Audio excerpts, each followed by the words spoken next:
ఈ press conference ద్వారా తెలంగాణ సమాజానికి మొత్తం జనాలకు కొన్ని వాస్తవాలు తెలియజెప్పే ప్రయత్నం జరుగుతున్నది.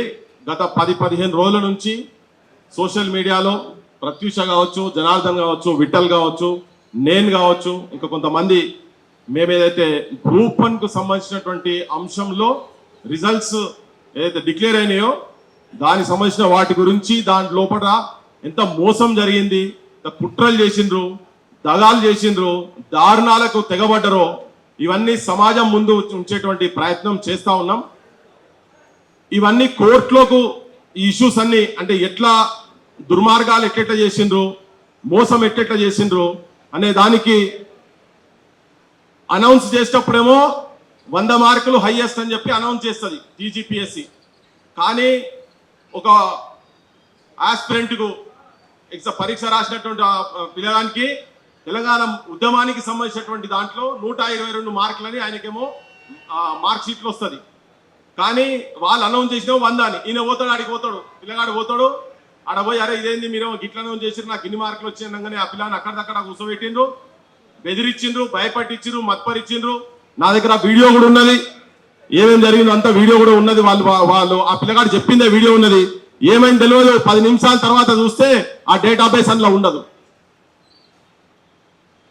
జనార్దన్ చెప్పింది ఇంతకుముందు కేసులు పెట్టాలని కనుక ఉండేది ఉంటే మొత్తం టీఎస్పీఎస్సీ సహా ముఖ్యమంత్రిని కూడా బొక్కల వరేసేంత సామాన్ ఉన్నది ఇందులో, మొత్తం ఈ కాగితాలలో మొత్తం వాళ్ళు పెట్టింది అన్నిట్లలో. ఎక్కడన్నా ఈ భూమి మీద ఏ పరీక్షనన్నా పక్కకున్నోళ్ళు ముందు వెనుక ఉన్నోళ్లకు 100 మందికి ఒకటే మార్కులు వస్తాయా? 0.5%, 0.5 ఉన్న ఒక మార్క్ ఎట్లా వస్తాయా? ఏదో పూటుపుటాన్ని జరగకపోతే తెలుగు మీడియం ఉన్నది. ఇవన్నీ చర్చ జరుగుతున్నాయి. జస్ట్ నేను ఒక రీక్యాప్ చేయదలుచుకున్నా. నేను తెలుగు మీడియంకు సంబంధించినటువంటి వాళ్లకు పుస్తకాలు రాసిన వాళ్ళు ఇంతకుముందు బ్రదర్ చెప్తా ఉండే 5 పుస్తకాలు 6 పుస్తకాలు రాసిన వాళ్ళు నా దగ్గరికి విఠల్ దగ్గరికి వచ్చి కూర్చొని అన్న మేము 15 ఏళ్ల నుంచి చదువుతున్నాము, 10 ఏళ్ల నుంచి, ఎందుకంటే దరిద్రం పోయిన గవర్నమెంట్ కూడా ఉద్యోగాలు ఏమి వేయలేదు వీళ్ళకి సంబంధించినటువంటిది, వీళ్ళు వచ్చి వేసిరు కదా అని చెప్పని 15 ఏళ్ల నుంచి చదువుతున్నాము, 10 ఏళ్ళు అవుతుంది, 5-6 పుస్తకాలు కూడా రాసినాము. మేము పుస్తకాలు రాసిన వాళ్ళకు 52-53 మార్కులు వచ్చుడైంది. మేము చదువు చెప్పినటువంటి వాళ్ళు క్రాష్ కోర్సులలో నెల 15 రోజులు కోర్సులు చేసిన వాళ్ళకు 120 పైన మార్కులు వచ్చుడు. ఇది ఎక్కడిదో విచిత్రం, మాకు అయితే అర్థమైతే లేదు ఇదంతా అని చెప్పని. ఏ దిక్కుకెళ్ళి చూసినా ట్రాన్స్పరెన్సీ లేదు. ఏదన్నా మాట్లాడితే బెదిరించుడు, కేసులు పెడతామనుడు. ఈ కేసులకు భయపడి చదువుకున్నోళ్లకు ఉద్యోగము లేక కన్నోళ్ల కష్టాలు కళ్ళతో చూడక చదువంత శాపమై బతుకంత భారమై ఉరిపోసుకుంటున్నదో తెలంగాణ, ఊరెళ్ళిపోతున్నదో తెలంగాణ అనుకుంటా ఉద్యమంలో తిరిగినాం. ఇప్పుడు కూడా సేమ్ పరిస్థితులు ఏం మారలేదు. ఇప్పటికి కూడా ఆత్మహత్యలకు ప్రేరేపిస్తున్నారు, ప్రభుత్వాలు ప్రేరేపిస్తున్నాయి. దొంగల చేతులకు పోయి డకాయిట్ల చేతులకు ప్రభుత్వం వచ్చింది.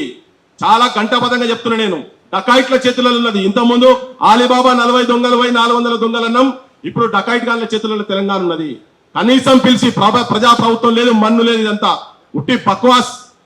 డకాయిట్ గాళ్ళలో వాళ్ళ చేతులు ఉన్నది కాబట్టే కనీసం వీళ్ళైనా మాట్లాడితే ఒత్తిడి చేసుడు, ఇళ్లకు పోలీసులను పంపుడు, ఎంక్వైరీలు చేసుడు, తల్లిదండ్రులను భయపెట్టించుడు, ఊర్లలో సర్పంచ్లను పెద్ద మనుషులను తీసుకుపోయి మీ పోరానికి ఇది అవసరమా, నీ ఇంట్లో మొట్టమొదటిసారి చదువుతున్నాడు, నీ ఇంటి దీపము, రేపు పొద్దుగాల పోయి బొక్కల వారేసి కేసులలో పెట్టి లోపటేస్తే నీ భవిష్యత్తు, నీ కొడుకు భవిష్యత్తు, నీ కుటుంబం భవిష్యత్తు మొత్తం నాశనం అయితే బెదిరిస్తున్నారు.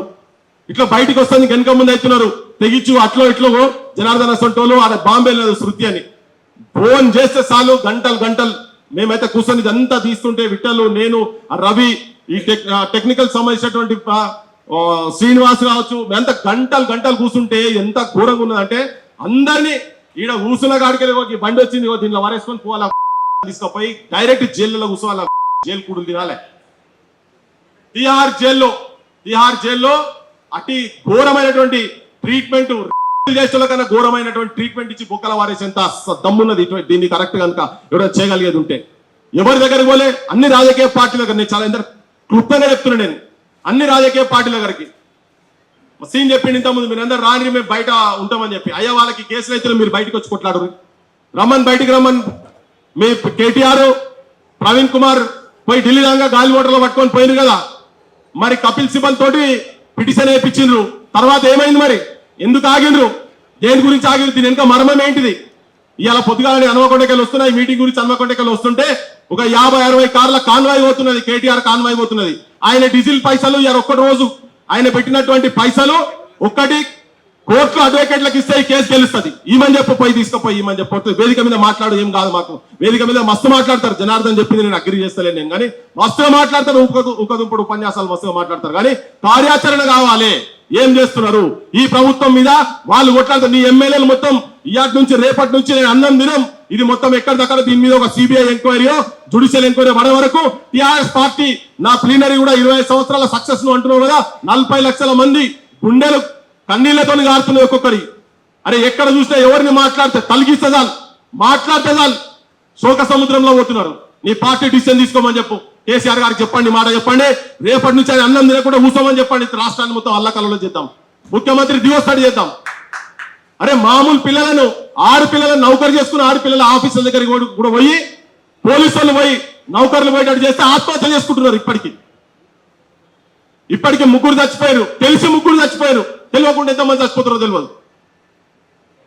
నేను ఆవేశం నా లోపడేందంటే అవన్నీ రోజు వీళ్ళతో మాట్లాడుతుంటే తెలుస్తున్నది. అసలు ఒక్కొక్కరు ఇంత ఘోరంగా ఉంటుందా? ఇంత అన్యాయం ఉంటుందా? ఇంత అన్యాయమా? వందల మందికి పక్క ఉన్నోనికి వస్తుందా?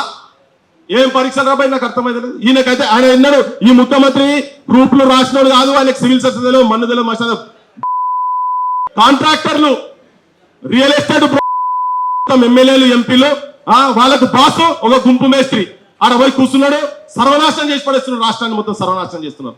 అరే చదువుకుంటున్నటువంటి క్రీమ్ తెలంగాణ భవిష్యత్తును తీర్చిదిద్దేటువంటి అద్భుతమైనటువంటి మనస్తత్వం ఉన్నటువంటి వాళ్ళు, ఆలోచన ఉన్నటువంటి వాళ్ళు ప్రిపేర్ అయ్యి రేపు భవిష్యత్తులో ఐఏఎస్ ఐపీఎస్ అయ్యి పాలసీస్ నిర్ణయం చేసేటువంటి వాళ్ళ దగ్గర ఏ మాత్రం సమర్థత లేనటువంటి వాళ్ళని తీసుకొచ్చి అక్కడ కూర్చోబెడుతున్నాం. మొత్తం తప్పులో తరగా మావుడు మాట్లాడుకుంటూ చెప్పింది కదా, 10 మంది ఎక్కడికి వెళ్ళి వచ్చారు, 2 హాల్ టికెట్లు సౌలత్ ఉంటుంది అన్నట. అంటే అసలు మాకు డౌట్ ఏమొస్తుంది అంటే ప్రిలిమ్స్ కో హాల్ టికెట్, మెయిన్స్ కో హాల్ టికెట్ అంటే ప్రిలిమ్స్ అసలు రాష్ట్రోడు రాయని వాళ్ళకు కూడా మెయిన్స్ హాల్ టికెట్ ఇచ్చి రాపియొచ్చు కదా. మీరు అంత గనికులే కదా, తెలుస్తూనే ఉన్నది కదా ఇక్కడ మొత్తం దాని ప్రతాపాలు. మీరు ఎట్లా ఎంత సీక్రెట్ గా చేస్తున్నారో ఇవన్నీ చెప్పని నిజంగా చదువుకునేటోళ్ళు సీన్ మాట్లాడు కూడా చెప్పిండు. కడుపు అలా పెట్టుకుంటా కష్టపడుకుంటా ఫీజులకు ఇబ్బంది అవ్వకుండా చేస్తున్నట్టు కదా. మీ పార్టీ దగ్గర 1000 రూపాయలు ఉన్నాయి, 1000 కోట్ల రూపాయలు ఉన్నాయి కదా. ఈ పడై ఒక 10 కోట్లు పడేసేయండి. కపిల్ సిబల్ వాళ్ళతో కపిల్ సిబల్ అయ్యా పని చెప్పాలి. బీజేపీ కూడా చెప్తున్నా, నేను పైసా అనే నువ్వు మాట్లాడిన అయిపోయింది. నువ్వు మాట్లాడే గవర్నమెంట్ మీద మీ మాట్లాడతాం. మీ బాధ్యత కూడా ఉన్నది, మీరు కూడా అవును. మీరు ఎందుకు వెనక పోయారు? మీ పార్టీ ఎందుకు వెనక పోయింది? నీ పార్టీ ఎందుకు వెనక పోయింది?